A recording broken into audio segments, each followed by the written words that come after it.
Improvement District is looking for volunteers, and a new visitor center is coming to Voyageurs National Park. All that and more as we take you around the Northland, city by city. We start things off in Red Cliff, Wisconsin, where beginning today, masks are once again mandatory in tribal government buildings.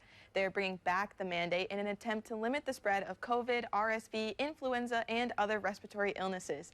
Masks are to be worn by employees, community members, and visitors until further notice. Red Cliff Public Health will continue monitoring the situation and provide updates when necessary. Next, we head to Hayward, where the Downtown Business Improvement District is looking for members to join its board of directors. The mission of the board is to unify businesses and promote and create activities that improve the overall business environment. Board terms are 3 years each. Roles of the job include attending monthly meetings, as well as helping with committee work and events. It's preferred that board members own or operate a business in Hayward. We'll have contact information on our website. And we wrap up at the Voyageurs National Park, where the Visitor Center is set to receive over $80,000 in cleanup funds. DEED awarded St. Louis County $87,000 to clean up a 2-acre site contaminated with petroleum and other pollutants.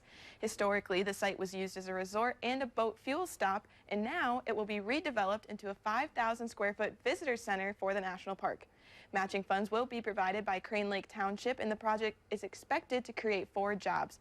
The funding was part of DEED's Contamination Cleanup and Investigation Grant Program. And as always, if there's something going on in your neighborhood that you think we should know about, send us an email, and it might be featured as we take you around the Northland, city by city.